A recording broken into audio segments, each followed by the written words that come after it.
Attorney General of the United States, Merrick Garland, has ordered federal agents to investigate parents who dare to complain about their school boards. In particular, parents are no longer allowed to say anything when creepy adults sexualize their children.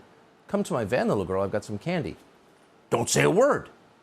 But that has not kept some parents quiet. In San Diego County, California, one mother, called Brittany Mayer, noticed that her school board was supposed to be educating her children, had instead invited them to a, quote, family-friendly drag show sponsored by a San Francisco Gender Reassignment Surgery Center and a nightclub.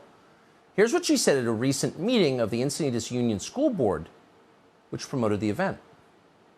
What is it about a grown man costumed in a sparkly bra with augmented boobs busting out, a leather miniskirt barely covering his twerking with tuck tape on his front while spreading his fish-netted legs as he writhes on the ground, grinding his groin next to a minor, family-friendly? You owe us an answer. We have a culture that has a massive problem with child porn, with sex trafficking. You, a little school district board of adults, made the decision to feature an event to hypersexualize young children. Do you want to know that the word that defines that?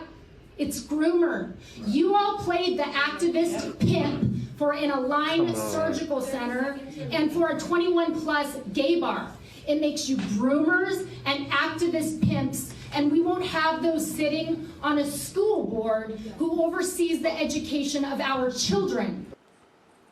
Brittany Mayer was not arrested, apparently, because she's joining us tonight, and we're glad that she is. Brittany, thanks so much for coming on.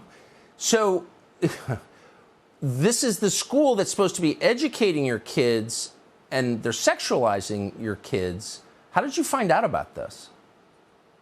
So the Union School District took it upon themselves to send out the invitation to all families in Encinitas. And they actually have, it's interesting, they have an approval process that they violated. It says in their rules of conduct that they can't send out anything that is lewd, that is political, that is controversial. And they decided to send out a Boo Bash invitation that is sponsored by a gender reassignment clinic out in San Francisco and a 21-plus gay nightclub in San Diego. So to say we were confused would be an understatement. What does this have to do with educating your children?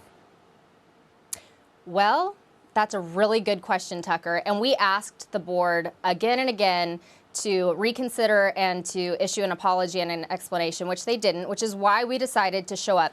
And I want to make it really clear that this is not an isolated incident. This is coming to every school across the nation. And if you think that it's just going to stay in California, you're dead wrong. This is coming everywhere. And it's why we stood up and we said, we're going to nip this in the bud. We're not going to play by the rules that we're supposed to be afraid that we're going to be punished if we don't speak up now. And I hope that this breeds courage for parents all over the nation who see this trend starting to change where, like you just said, our kids aren't being educated in the fundamentals. They're being hypersexualized. And we are done with this. How is this different from pedophilia? Do you know? Say that again. How is this different from pedophilia? Well, it sounds like it's one and the same. And, you know, that's why I made it really clear that you can slap labels on anything. You can make anything family-friendly that you want. And that's the danger of this ideology, is that we're being told to use new terms and new language, which is, I think we do a disservice when we play by those rules. We need to stand up and use the words as the words that we know what they mean. And what those adults are doing is they're pimping out our kids to gender reassignment clinics, and they're pimping them out to 21-plus nightclubs. And like I said, it's coming all over the nation, and we need to now use brave words and words with meaning and call it like it is. Yeah, I mean, I just have sat in awe and watched passive parents let creepy adults sexualize their children, and it's just so gratifying to see someone say enough. So thank you for doing that and for telling us about it tonight. Enough is enough. Thank you, Tucker. Amen.